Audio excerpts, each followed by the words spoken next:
So here's how it all went down. Lois. Superman. Rap metal That's a didn't just wonderful story, appear Lois. in the late 90s.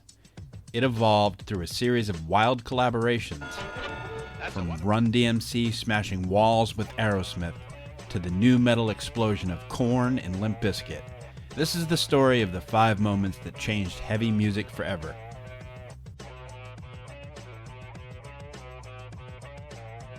The first breakthrough came in 1986 when Run-D.M.C. teamed up with Aerosmith to remake Walk This Way.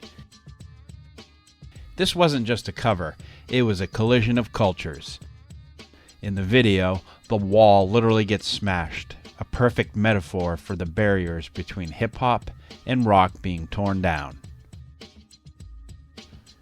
Run-DMC's rhythmic rhymes bounced off of Steven Tyler's iconic vocals, while Joe Perry's guitar sliced through the beat. The blend of turntable scratches, call-and-response vocals, and driving riffs created a sound that was fresh, dynamic, and impossible to ignore.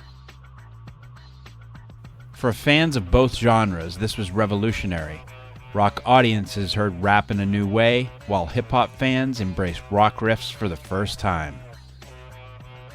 Walk This Way wasn't just music, it was a cultural reset, and the first, undeniable proof that rap and metal could collide and thrive together.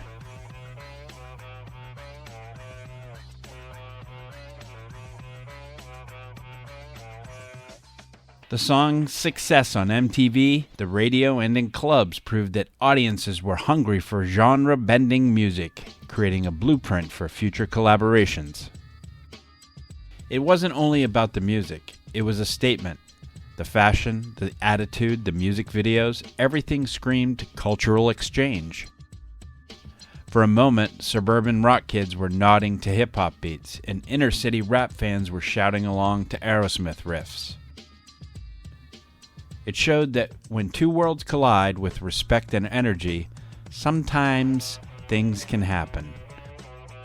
Ultimately, Walk This Way didn't just break a wall in the video, it broke a wall in music itself, opening the door for a new era of hybrid sounds and proving that rap and rock could not only coexist, but amplify each other in ways nobody had imagined.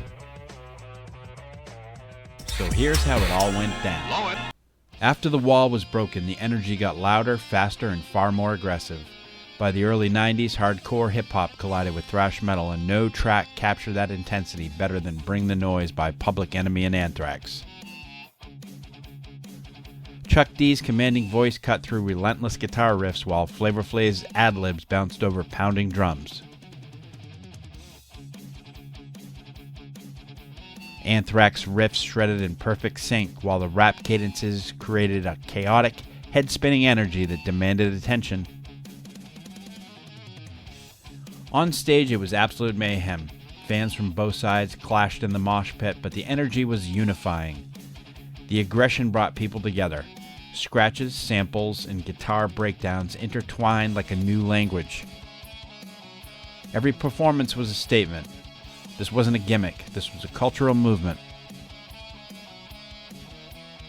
And it wasn't just about sound, the collaboration brought political messages to wider audiences. Public Enemy's lyrics hit hard, while Anthrax's music intensified the message, proving that rap metal could carry weight, attitude, and power at the same time. Bring the Noise set a template for future experiments, inspiring countless artists to push boundaries, mix genres, and embrace the raw energy that emerges when two worlds collide. By the end of the era, rap and metal weren't just influencing each other, they were speaking the same language. The thrash meets hip-hop collision proved one thing: aggression plus rhythm equals electricity. While the aggressive era was shaking crowds, other artists were quietly laying down the underground blueprint. So here's how it all went down. The Beastie Boys' No Sleep Till Brooklyn, produced by Rick Rubin with Slayer's Kerry King on guitars, took rap and metal in a different direction. Fast, precise, and chaotic. The song fused hip-hop's energy with metal's technical riffs. Every scratch, beat, and guitar pushed the boundaries of what listeners expected. This was raw, experimental, and entirely alive, a template for artists who wanted to break the rules. It wasn't just music, it was a philosophy. The track encouraged crossover experimentation, showing that blending genres didn't require compromise. Hip-hop rhythm met metal aggression in a way that was innovative yet accessible, influencing underground and mainstream acts alike. In live performances and recordings, you could hear sparks fly. Drums pounded, guitars screamed, and the vocals flowed with hip-hop's cadence. Every element added texture and intensity, laying the groundwork for a new wave of rap metal bands. Without this underground foundation, the later mainstream rap metal explosion wouldn't have had the depth, edge, or credibility that it needed. No Sleep Till Brooklyn quietly proved that Collision was not a gimmick, it was a movement in formation. This segment reminds us that experimentation and courage often precede the mainstream.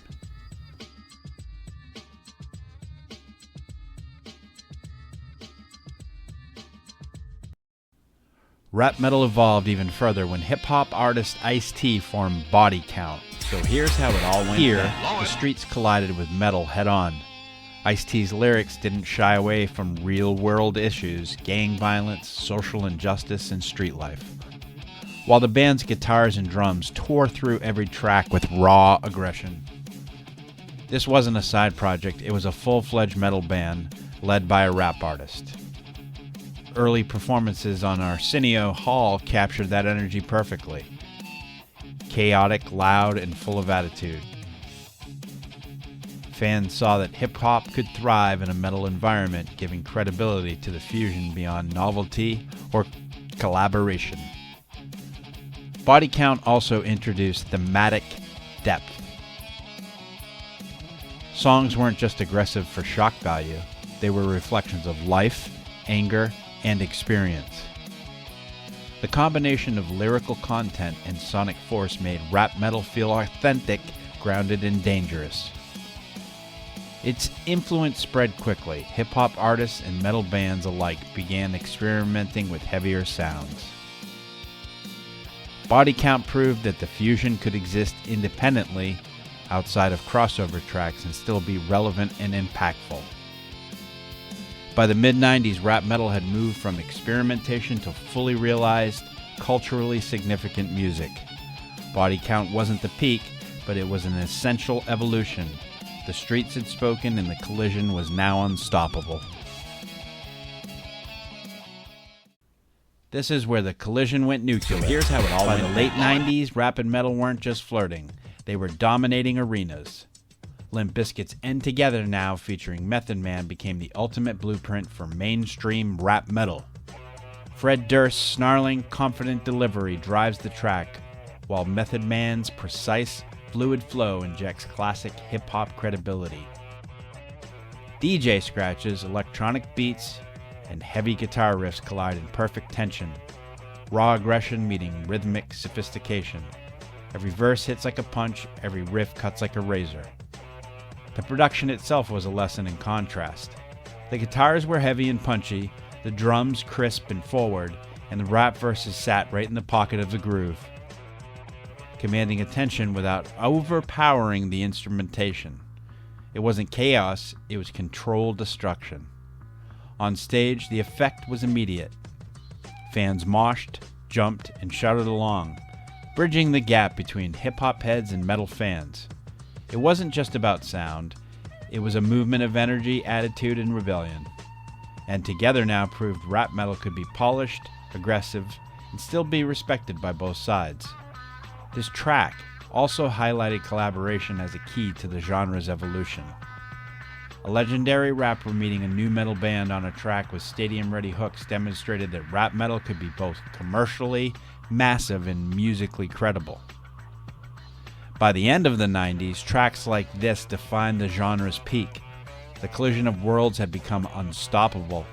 Hip-hop's rhythm, lyricism, and attitude fully integrated into metal's aggression, intensity, and sonic power. And it all starts with a track like this. Iconic, bold, and unforgettable. And that's how it all went down. From Run-D.M.C. smashing walls with Aerosmith to Limp Bizkit and Method Man taking rap metal to the mainstream, these collisions reshaped the sound of heavy music forever. But it didn't stop there. The energy lives on in underground experiments, in modern bands, and in every artist daring enough to break rules.